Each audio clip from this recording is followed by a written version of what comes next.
Hello बच्चों, कैसे हो आप सभी। बच्चों, उम्मीद करते हैं कि आप सभी अच्छे होंगे। आज हम सुनेंगे तेनालीरामा की कहानियाँ, होली उत्सव और महामूर्ख की उपाधि। विजयनगर की होली आसपास के कई गांवों में काफ़ी मशहूर थी। इस पर्व को यहाँ बड़ी धूमधाम से मनाया जाता था। खुद महाराज कृष्णदेव राय भी इस मौके पर होने वाले आयोजन में बढ़ चढ़कर भाग लेते थे।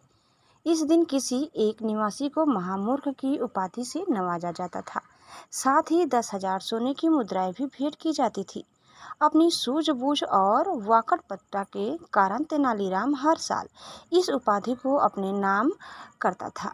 इस बार होली का त्योहार नज़दीक था, तभी दरबारियों ने मिलकर तय किया कि इस साल किसी भी कीमत पर तेनालीराम को यह उपाधि नहीं लेने देंगे। दरबारियों ने योजना बनाई कि तेनालीराम को चुपके से भांग पिला देंगे, ताकि तेनालीराम होली के उत्सव में हिस्सा ही न ले सके। होली कार्यक्रम का आयोजन इस साल एक खास बगीचे में हुआ था। वहाँ खूबसूरत सजावट के साथ ही होली खेलने वाले लोगों के लिए रंग इत्र से तैयार गुलाल और तरह तरह के पकवान रखे गए थे। उत्सव की शुरुआत में महाराज की घोषणा के साथ हुई, जिसमें महाराज ने कहा कि सभी दिल खोलकर खाए पिए और होली खेले। साथ ही इस बात का भी ध्यान रखें कि किसी भी दूसरे व्यक्ति को उनसे कोई तकलीफ न हो। वहीं जितना हो सके अपनी हरकतों से अपनी मूर्खता का प्रमाण दे, ताकि वे महामूर्ख की उपाधि हासिल कर सके। महाराज की घोषणा के बाद सभी होली खेलने में व्यस्त हो गए और खुलकर मौज मस्ती करने लगे। कुछ लोग नाच रहे थे और कुछ लोग रंगों को हवा में उछाल रहे थे। वहीं कुछ ऐसे भी थे जिनका ध्यान होली खेलने पर कम और खाने पीने पर ज़्यादा था।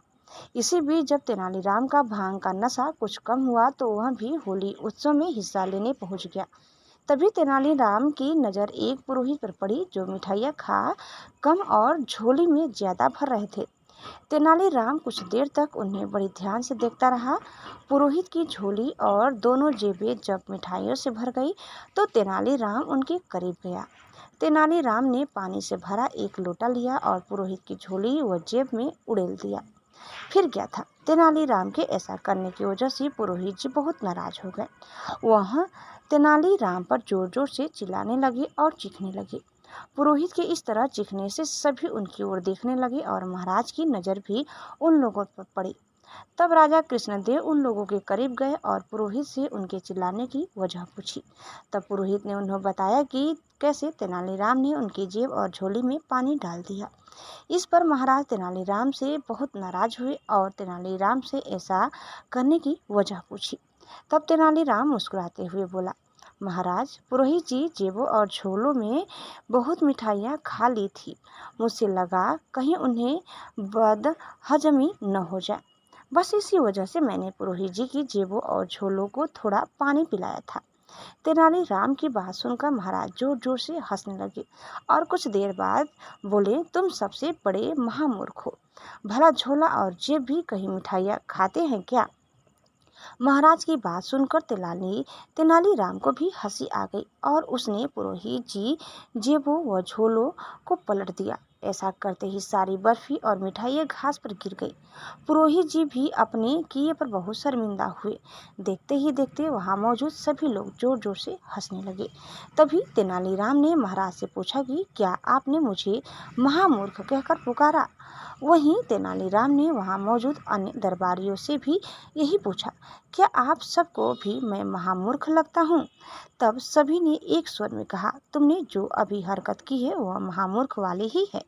बस फिर क्या था, हर साल के जैसे ही इस साल भी होली के मौके पर दी जाने वाली महामूर्ख की उपाधि चालाक और चतुर तेनालीराम को ही मिली। साथ ही उसे 10,000 स्वर्ण मुद्राएं भी दी गई। दोस्तों, इस कहानी से सीख यही मिलती है कि विपरीत परिस्थिति में भी यदि व्यक्ति बुद्धि और समझदारी से काम ले तो जीत जरूर मिलती है।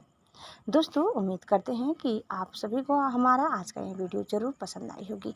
आपको कैसे लगी कमेंट करके ज़रूर बताइए। चैनल में नए हैं तो प्लीज़ लाइक शेयर और सब्सक्राइब करना न भूलें।